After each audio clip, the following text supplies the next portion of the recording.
the Canon EOS R7. It's real, it's been confirmed, it's validated, and it's coming soon with some very big specs. Details coming up, but first I encourage you to subscribe and choose all notifications so you're kept informed on the latest camera gear, news and rumors, like the Canon EOS R7.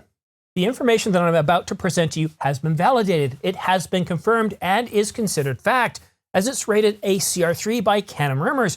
And when Craig at Canon Rumors has gone out and said something is a CR3 in the past, that means his sources have told him, yeah, this is happening, this is 100%, this is what you can expect.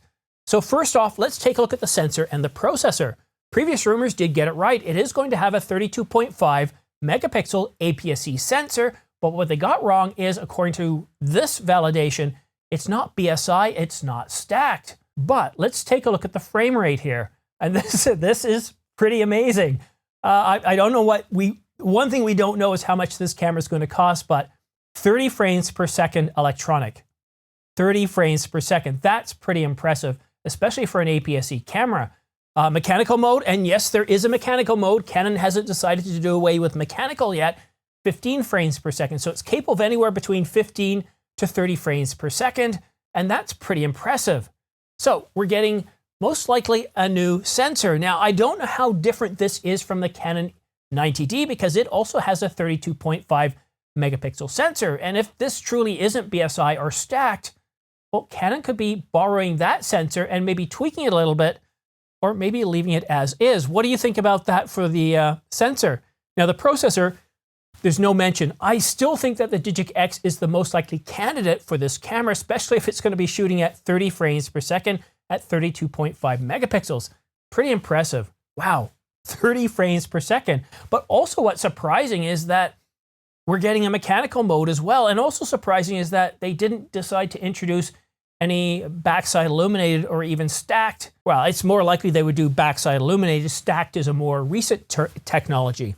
Rumors got this correct too. It's going to be able to do 4K 60 frames per second, or I should say 4K 24, 25, 30, 50, and 60 frames per second. It's going to be able to do Canon Log 3 and HLG, but it's not going to be able to do 240 frames per second in 1080. Craig has confirmed that it's going to be able to do up to 120 frames per second in 1080. Again, no big surprise here because the Canon 90D could do that. But if I remember correctly, the Canon 90D, while it could do 1080, autofocus was locked. You couldn't do anything with it.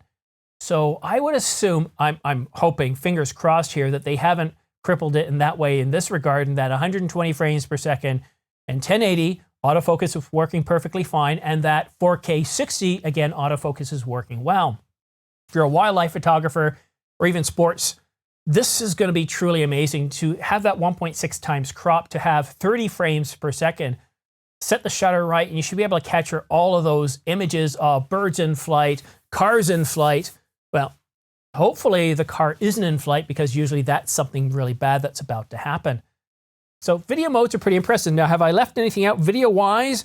No, Canon Log 3 or HDR-PQ. I think I said HLG, so it's HDR-PQ. It's kind of good that I caught it here instead of having to fix it back in post. So yeah, 4K 60, yeah, covered that. All right, so what I didn't cover, many of you had said, Simon, are you trying to tell me that this camera won't have IBIS? And this was from a video I released a couple of weeks ago, and it wasn't that it didn't have IBIS, it's that the specifications that we got at the time didn't mention IBIS. I'm happy to tell you that the Canon EOS R7 will have IBIS. So that's really good news. We get that in-body image stabilization coupled with stabilized lenses. It's very, very good, very, very useful. I shoot with the 800mm at times. I'm shooting wildlife. I was actually shooting planes the other day. It wasn't because I was, you know, something I normally do, walk around with an 800mm shooting planes. I probably look like a bit of an idiot. But what had happened is somewhere, either on the sensor or on the 2x extender or on the lens itself, I had some dirt. And just looking at it was very hard to tell. You really couldn't tell. So the first thing I did was, well, I inspected the sensor. Yeah, everything was fine. Put it back on. Then I inspected the 2x extender, and it looked clean, but I did another cleaning and put everything back on. And then I went outside and shot at the planes.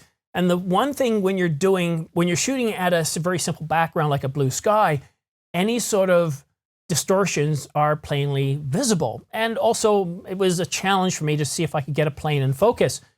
Delta Delta planes are very easy to spot because they have Delta tattooed right across the bottom. It's a big blue patch under the main part of the fuselage with Delta written. You can't miss that out.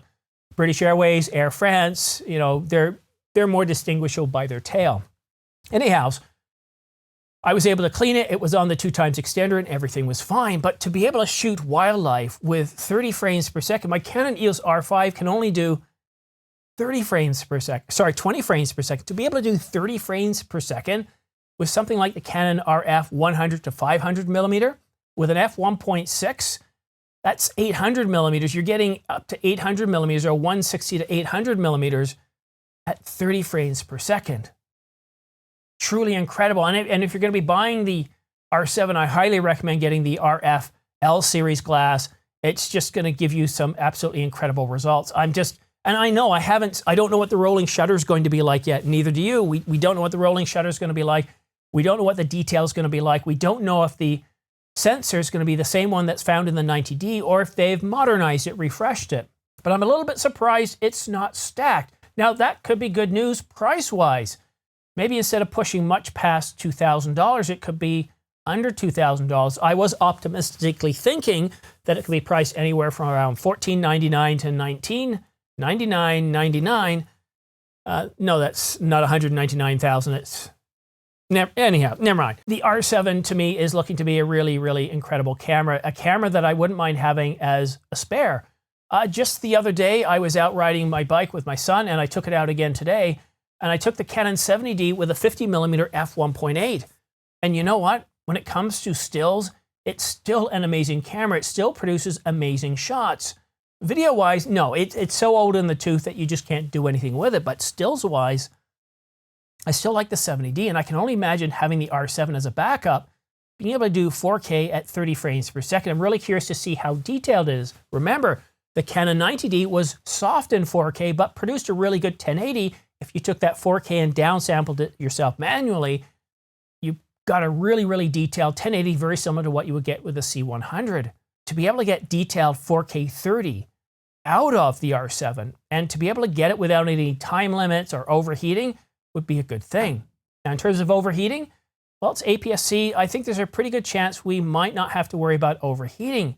But in terms of record limits, well, Canon hasn't removed the record limits on many cameras. In fact, all but a few, like the R3, a very expensive $6,000 camera.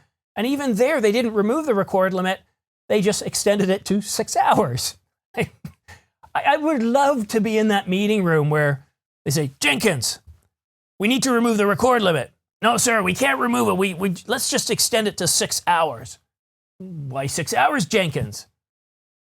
And there couldn't have been, I can't imagine there was a good response for that, because anything north of about 2 hours, and you're probably going to be using something like a Ninja 5 or other equipment, you're not going to be recording internally to the camera, especially in high frame rates, or if you're shooting all eye, and that's another thing too. Are we going to get all eye? So Canon log, we're getting Canon log 3. I'm going to say right now that I believe that this camera, the R7, is going to have all eye. It'll also have IPB. In terms of RAW, well, that we don't know yet. But yeah, definitely all eye. I can't imagine there's no way they're going to give us Canon log 3 and not all eye, would they? That wouldn't be something the Cripple Hammer would do. No, I couldn't imagine that. So when are we supposed to be getting this camera? Well, according to Canon rumors, the date has, well, improved a little bit. The announcement is going to be June or July, and since this is a CR3, yeah, that's the time frame. So June or July. Now, August would work better for me because I'm off the entire month, and it's easier to cover this camera. But yeah, June or July announcement, and since we're already in May, not quite halfway through yet, we've only got a week done, we could be getting an R7 announcement within 4 weeks. Really exciting. So what we do have this month is we do have a couple of Fuji announcements coming. We have the Fuji X Summit on May the 31st.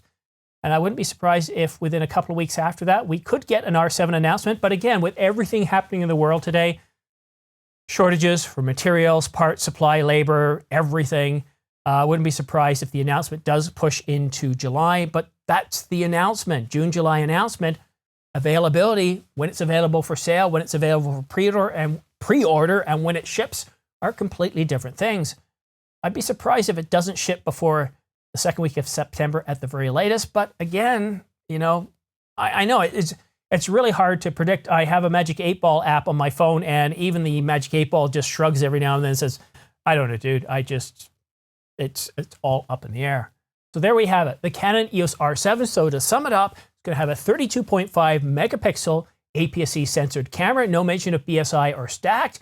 It'll have a new processor, most likely the Digic X. So, well, new in that they're not going to use used processors. Frame rates for continuous shooting, 15 frames per second mechanical, 30 frames per second electronic, 4K 60 or up to 4K 60 video, and up to 120 frames per second in 1080. It's going to have Canon Log 3 and HDR PQ. It's going to have IBIS, and I forgot to mention this, it's going to have dual UHS 2 card slots, so that's really nice. And it's going to be available, it's going to be announced, not available, it's going to be announced in June or July, just a month or two away. So really exciting news. And if you want to get the latest information on the Canon EOS R7 in terms of more details, more information about the sensor and processor, maybe video modes, codecs, and all that wonderful stuff, don't forget to subscribe and choose all notifications. Choosing all notifications is the key, because as soon as I publish a video, they're going to notify you that a new video is up, so that way you're the latest in the in camera news and rumors. Wow, I can barely get the words out. I'm so excited by this. I wasn't expecting any news, no news all day long. I went for a bike ride, came back, had dinner, and then I just thought I'd take a quick look, and there it is, Canon EOS R7. So really good news. But thank you so much for watching. We'll see you again soon.